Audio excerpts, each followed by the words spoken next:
Hello ladies, I am back today and today I'm sharing with you 3 tips on how you can 10 times the attention, affection, and love you receive from men or your man if you're in a relationship. So let's talk about tip number 1.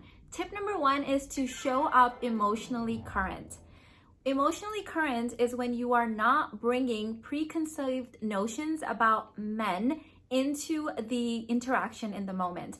This is really magnetic because most modern day men have no idea what it feels like to be in the presence of a woman that doesn't hate men, isn't angry at men, or who doesn't have at least a lot of harsh judgments against men. Chances are that the guy in front of you either had an angry mother, sister, teacher, ex, or maybe all of the above in interactions, and so his nervous system is used to kind of walking on eggshells and making sure that he's saying the right things, not saying anything offensive, and he doesn't know how to just be himself, which is different than how women are. I encountered this a lot in my professional work and also in my personal life.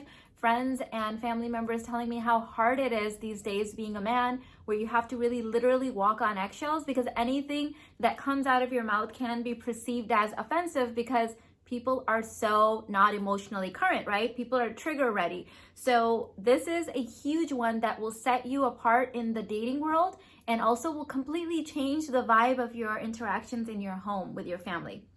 Number 2 is to stop criticizing him and others in front of him. So criticizing, judging, all of these things are just a very low vibration. They feel very negative and they can really ruin the moment and the romance in any interaction.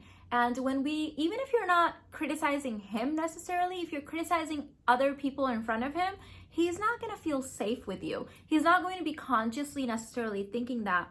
But on a subconscious level, he might be thinking, remind me not to make a mistake in front of her because she is very critical. So make sure that this is something that you work on.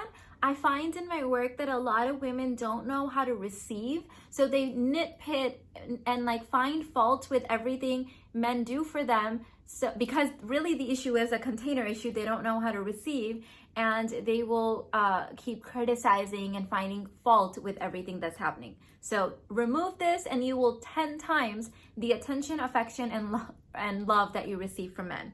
Number 3 is to live at the desire counter, not at the complaint counter. So if you're new to my work and you've never heard me talk about this before, I have shared with you before how most women have trained themselves to live at the complaint counter. They are used to filing a complaint with God, with the universe, and with everyone. The problem is there's no merchandise or manifestations or money or men at the complaint counter. All of these things live at the desire counter, but there is no one at the desire counter. If you can spend most of your time training yourself to live at the desire counter versus the complaint counter, I promise you, your life will change. This is something that I have personally spent a lot of years working on because I was living at the complaint counter, and I have manifested everything in my dream life, my dream relationship, my dream kids, my dream home, my dream business, my dream bank account, my dream body. I mean, literally everything. And all I had to stop doing was living at the complaint counter and park myself at the desire counter. That's where all the goodies are anyways. I have no idea why we spend time there. So just these 3 changes will 10 times the love, attention, and affection you receive from men and the universe. So go ahead and try them out. Let me know which one was your favorite in the comments. And as always, all of my programs, coaching email, and all other wonderful goodies are listed in the description box. That's where the desire counter really starts. And I'll see you in the next one. Bye.